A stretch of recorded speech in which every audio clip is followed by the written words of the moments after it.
Welcome to the fine print, ladies and gentlemen. My name is Caleb Teskey, and today I'm joined by my second return guest. We've got Michelle and Troy Chapman from Highly Roaded in Hyde Park, Vermont. Guys, thank you so much for joining me again. Thank you for having us, my dear. Yes. Since we've spoken last time, there's been some news that I'd like to let you guys deliver, if you wouldn't mind. Yes, we got our license for cultivation. We can now cultivate 125 plants outdoors, and we will be starting there, and then we will go to an indoor license probably next year. Depends on how much time he's got. And now Awesome. we're working on getting our product manufacturing license. That's the next big step for us. It's been submitted. Now we wait. So you've got a cultivation license and a manufacturing license in the works here. Yes, Yep. sir. Which one of those has been approved? Cultivation. Okay. Yep. The manufacturing's been submitted. Now we're just waiting for approval. Now, and you guys, if I don't recall incorrectly, are making free products for cancer patients, FECO and things of that nature. Yep, our VCCN, the Vermont Cannabis Care Network. We supply all patients, but we focus on cancer patients and getting them free FECO, free pain salve, free flour in general, different types of edibles, just whatever they may need cannabis wise while going through, whether it's just cancer in general, whether it's the chemo symptoms, whatever it is they may need. And for free. That's, not only, finding these people, but giving it to them for free and enlightening them. And then here you go, you don't have to pay for it. And Troy, I'd like to ask you about your health conditions, because I believe you were a cancer patient at one time. How is your health currently? I am 9 months cancer free. I just had scans recently. Everything is really good. The chemotherapy was very, very hard on me, but with cannabis, it made it a lot more bearable than some of the other people that I saw going through chemotherapy that were also at UVM. In what ways? Could you describe that, please? So a lot of people with chemotherapy, you lose your appetite. Food starts to not taste good. You get like this metallic taste in your mouth. And I didn't have any of those symptoms. So I was still able to eat just fine. Like I still had an appetite because food still tasted good to me. And the cannabis is also an appetite stimulant. So it also made me hungry. So throughout the whole course of my chemotherapy and cancer treatment, I only lost about 5 pounds. Wow. And is it normal for most people to lose more weight than that? Oh yeah. A lot of people lose like 30, 40, 50 pounds. Wow. And You just don't want to eat. And some people can't really afford to lose 40 or 50 pounds. Wow. And so you're cancer free now. I am. They're saying like 2 more clear scans and I'll be considered cured. Wow. Yep. Do you attribute any of that to cannabis? Yeah, I mean, I take FECO every day for it to maintain the cancer-free status. How much? I take about 600 milligrams every night before bed. It's a lot. And some days I wake up pretty groggy because I'm still pretty stoned. But for the most part, if you look at the side effects of the FECO compared to the side effects of the chemo, it's a walk in the park. I would much rather be like too high to stand than not be able to eat because I can't stop vomiting and stuff like that. And so what kind of drugs did they give you for chemotherapy? It's a huge laundry list of stuff that they gave me. I mean, they tried like 6 different anti-nausea medications.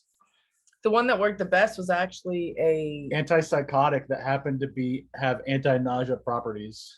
but was messing with his brain chemistry up there. So it was meant for people that were psychotic, and he was, of good mental faculties, but it did help with nausea. So they gave it to him, but he didn't need it. He was like, I don't really need this prescription. You can stop writing them. Nausea is one of the hardest things to deal with because so many, like pretty much everybody that goes through chemotherapy will have nausea at one point or another. Sure. And it's a matter of like, how bad is it? Like we have a friend who is also a cancer patient right now, and he was just hospitalized because he couldn't stop vomiting from the chemotherapy. Yeah.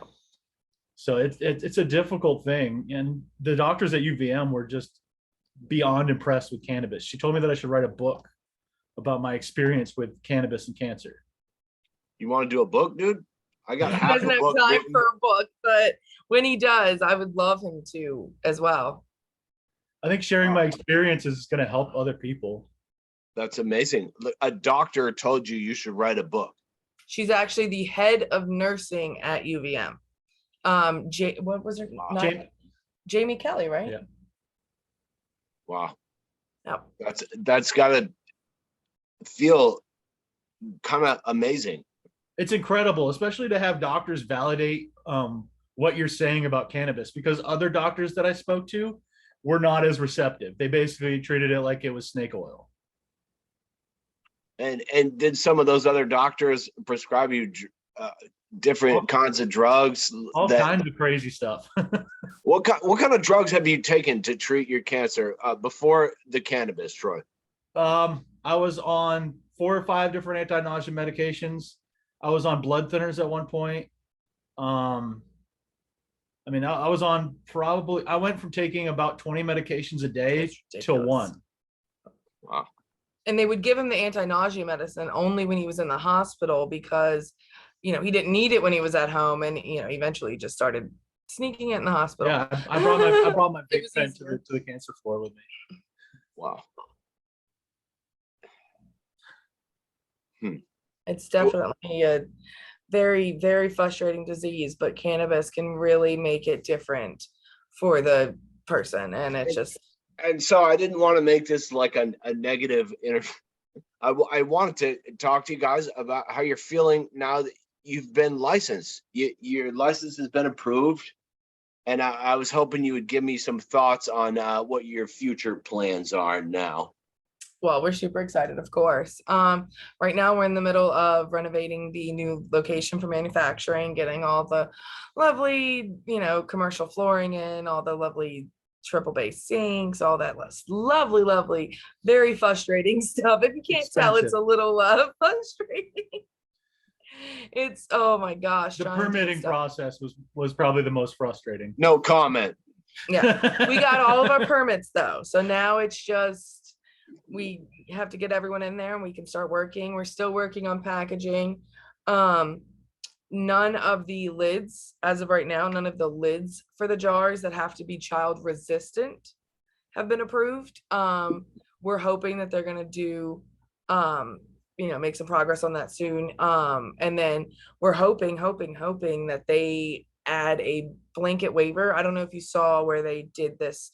The last meeting, they made it so that all of the jar lids that had a little plastic gasket in there were okay. We're hoping that they're going to do that for tincture bottles because that'll just take one more waiver they don't have to deal with. And so, yeah, we're just working on packaging, waiting for it to be approved so we can go ahead and get it ordered and get some product in, get it on some shelves. Are you guys looking at a line of tinctures? Yes, we will be doing an AM and a PM tincture along with our regular pain salve, our whipped body butter, which is a more luxurious pain relieving. It's still soaking into my arm. I actually have a little bit of that left. Yeah. The whipped one? Can I tell you? I'm going to tell you this right now.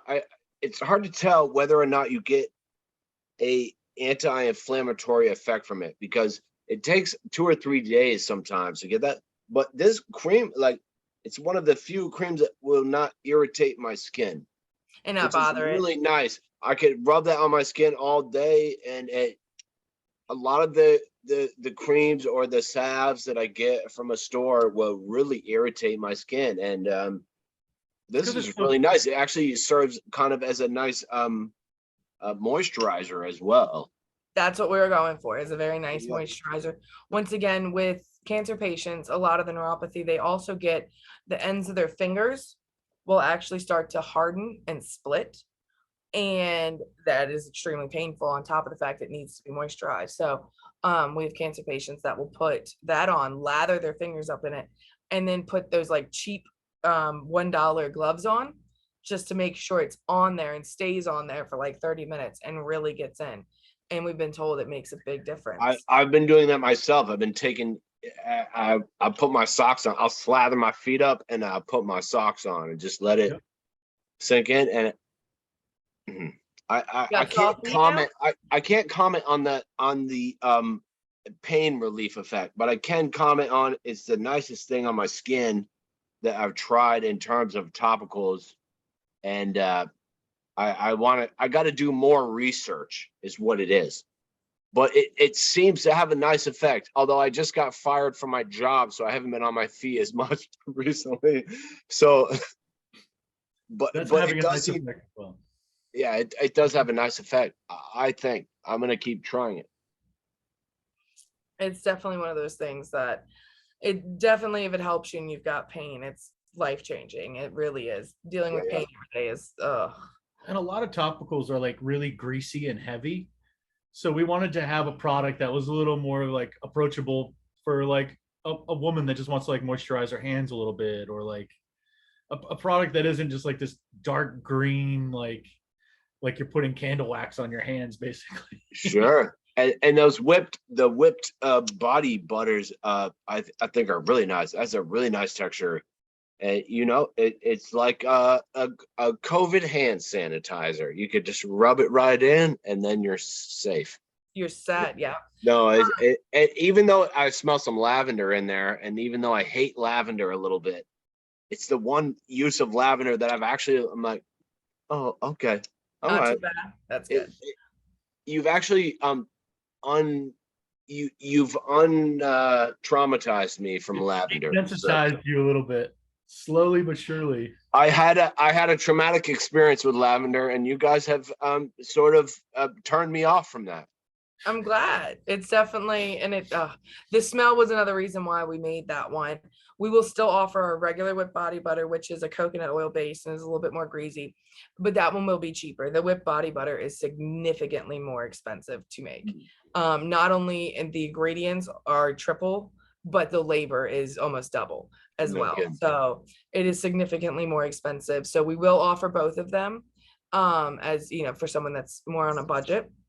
They can get the coconut oil based one, and it'll work. It works the same. It's just a different feeling, I guess you'd say. But giving people all different types of ways to do that. And then we're also working on a roller ball style, so that way you don't have to touch it at all. I got one of those. I was just rolling it on my head earlier for a headache. I'm worried about packaging. As of right now, there's no plastic-free options that we think they're going to agree with. So we're trying to figure out packaging on that still. Hang on. Let me go grab it. Oh, I got it.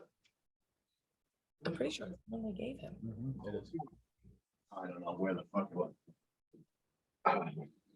I'm pretty sure it's the one we gave you, honey. It is, yeah. And I've been doing this. I've been rubbing it up here. I don't have one next to me. Right here for back headaches. of your neck too. Back of your neck. Yeah, absolutely. And also I got I still got a little of this. This is 1-to-1. Just to be clear, you are not endorsed or sponsored by Highly Rooted. You just No, like no. our product. This is not an ad placement. This is just I have been trying this, and You've got aches and pains. We're getting old, aren't we? yeah, absolutely. And I put it a little bit up here. Yep. Right here, and I have one of those roller balls somewhere. This ain't an ad placement. I wouldn't fucking put your product on the screen if I didn't believe in you. It's definitely but like, and honestly, I got to tell you, and I think I told you this before. When I first tried these topicals, I thought it was snake oil, but that was because I was trying strictly CBD products. I think with some THC in there, it's a much different result, to be quite honest with you. well, and we use a whole plant extract and the lovely entourage effect, whereas a lot of CBD is just isolate, CBD isolate, and you really need a full extract for it to be medically beneficial. You definitely need all of those other cannabinoids helping it. And that's my favorite thing about this maybe this legal market. You know, my thing about the legal market was I just wanted cops to leave me alone. That was my thing.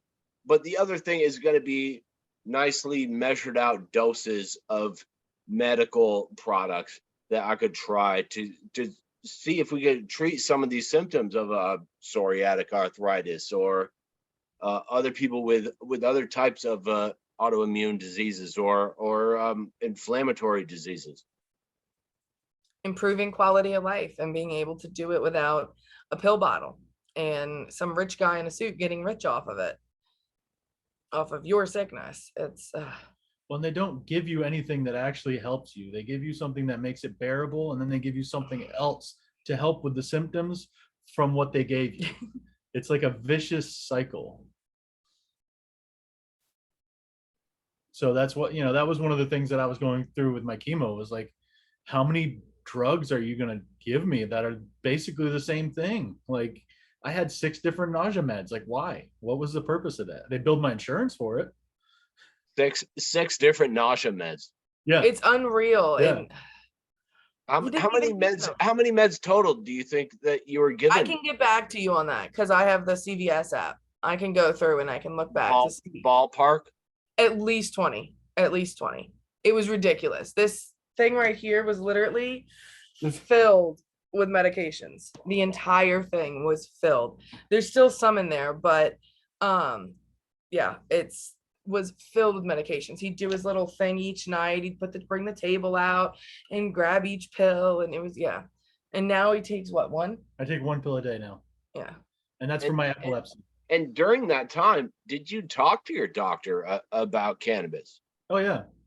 I was very open with all of my doctors about my cannabis use. And how'd that go? And also the fact that I was taking FICO to help with the tumors. I was also very open about that. They didn't really believe in the FICO actually. Some are more fighting receptive cancer. than others. Like I would say that the doctors at the bigger cancer institutes are a lot more closed-minded. The doctors at UVM were not. That was the woman that told me that I should write a book. But just to be clear, he said he should write a book about how well he's handled chemo. There's still not many doctors, including Kelly excuse me, that's my doctor. What was the lady's name? I already forgot her name. Jamie Kelly. There we go. She and a lot of them are still not on board with cannabis itself killing cancer cells. And there's not enough research out there, but Troy's tumor shrank by 2 centimeters somehow. Dana Farmer tried to say that Dartmouth's MRI machine was faulty, which it's Dartmouth. Dartmouth is a huge medical college. They're not by 2 centimeters. That's a lot. 2 millimeters, maybe 2 centimeters. That is a lot. That was 1/4 of the tumor size. They tried to say their machine was off or his tumor shrank. Wow. I'm going to go ahead and guess that the tumor shrank because of the cannabis. No shit. Yeah. That's I want to say it's incredible, but it doesn't seem incredible from what I know. But it seems like, how do you approach a doctor to try to talk to them about this when people are so close-minded about it still? It's really hard, especially because you only get some of the doctors we literally had 3 minutes with. Some of them 25, some of them 30. At Dartmouth, for example, they actually include how much time the doctor was actually face-to-face with the patient. And there was one of them that was literally like 1 minute and 50 some seconds. It was ridiculous. And he had 3 paragraphs to write underneath. It was very, very so you don't really want to waste their time because they're rushing. Yeah, but the others. I'm gonna call in Troy for this one, but like, Troy, you don't want to waste our time, but also like, this is your life, isn't it? Oh, for sure. And I knew that a lot of them were going to be closed-minded, so it was a matter of speaking about it, and if they were receptive, then I would continue to speak about it. if they weren't receptive, then guess what? I'm going to continue to do this cannabis treatment, and that's just what it is. And None so of them were you, telling me that I shouldn't do it. and so you found a mix of doctors that are receptive and that aren't receptive. Yep. And I think a lot of it has to do with like they have the stigma around cannabis that it's a scheduled substance. Like how could it be medically beneficial? But opiates are, it's like it and as much as you want to just like sit there and shake them until they understand that this is really a medically beneficial thing, one person coming to them with a GED is not going to change their mind. A medical study that actually shows research, that will change their opinions. And once we deschedule cannabis, we can have those research studies funded federally and get those done and hopefully change minds. And until then, unfortunately, we just have to try to find these cancer patients ourselves by word of mouth. And then it's kind of on us then to change their minds if they're against it. A lot of older people are the ones with cancer, and a lot of them are very much against cannabis. And so these are some of the folks coming to you seeking treatment. Yeah. Like how do you change minds, Michelle, Troy? How do you change minds? That is the hardest thing about the Vermont Cannabis Care Network. It's definitely easier now that I've been through it, because I could say I am alive right now and they gave me a 20% chance to live using their treatment. When you were diagnosed with cancer? Yes. 20%. 20% chance to live. And when was that, Troy? It would have been April or May, I'd say. Yeah. Because he was diagnosed the first time in December of 2020. And then he got his all clear in March, I want to say. Yeah. So then, pretty recently. No, that was of 2020. So then 2021, well, I mean, that is pretty recent. Fairly recently, yep. Yeah, 2021, March-ish, he got his clearance. And then April, May, somewhere in there is when he felt a tumor, and we went back, and that's when he was given the 20%. At that point, it was in his lymph nodes and his spread. Okay. So, yeah. And so within that time, you're now cancer-free. Yes, sir. Yep. He's killing it. Cancer-free. He'll get his port taken out in 3 months. And this is another reason why I'm like standing on a soapbox trying to do everything I can to tell people, because there's people that are literally facing their biggest fear. They're dying, and they're young, and they can't do anything about it because traditional medicine is telling them, well, this is what's going to happen, and this is all we can do for you. We're sorry. And in reality, there's other options out there. I mean, one of the first people that we ever helped had never touched cannabis in her life, but she needed to try something because she was dying. She was dying, and she had no other option. And she had she was a fairly young mother with children. Like, wow. How do you not try to do everything you can? Wow. Yeah, that's a great point, man. I mean, when my grandma was dying, that was the same deal. We had to talk my grandpa into this for like a week. Like, hey, what if we just gave her some edibles? Like, it was a big to do, and I didn't feel like it should have been a big to do. I feel like it should have been like a, hey, I love my grandma, and I'm trying to like help her. Give her some comfort. Yeah. The biggest hurdle should have been you trying to get it inaccurate, not trying to convince her. And I never thought it wasn't trying to convince her either. It was trying to convince grandpa. Yeah. But sorry, go ahead, Michelle. He was trying to protect her, and in his eyes, he was doing what was best. And that's why it's so hard to change people's minds, because they truly, truly believe that, it's wrong, and, it's not going to help them. And I'm some hippie weird lady that just wants to give them free drugs and drug them. And it's not like that at all. And I've gotten pretty good at convincing people and changing people's minds. There's still 6 or 7 people out there that I have not been able to successfully do anything, but I have not given up. The day they call me or whatever, I will be over there in a heartbeat giving them goodies. But it's definitely trying to convince that older generation. It's almost always the child or the grandchild of the person when they're older. talking to me, and then I then need to go and talk to them and reassure them or even convince them, or just kind of break it down because they are willing to try it, but they're just have no idea what it is. So, And so you're still out here trying. yep. Mhm. And I will continue to. It's one of those things that we never thought that convincing people would be a part of this, but it is. It's a huge part of it. I thought just being able it's to a afford it. yeah. It's a hard part, and it honestly, like, I've tried to do some myself, and sometimes it just feels hopeless a little Yep. bit, you know. Yep. Especially when you know that you could help them. You know that whether it's their neuropathy, their nausea, their whatever it is, it's just Do you think sometimes it takes you seeing a member of your family who's tied up in a situation like that to sort of have a heart for that exactly. situation?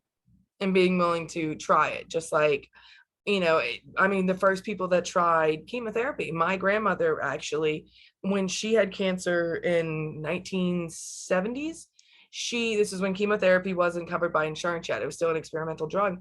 They were pumping her full of something that was mustard gas at Yeah. one point, and that was okay.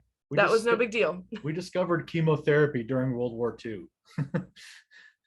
And it's just like, that was okay, but God forbid I give anyone cannabis.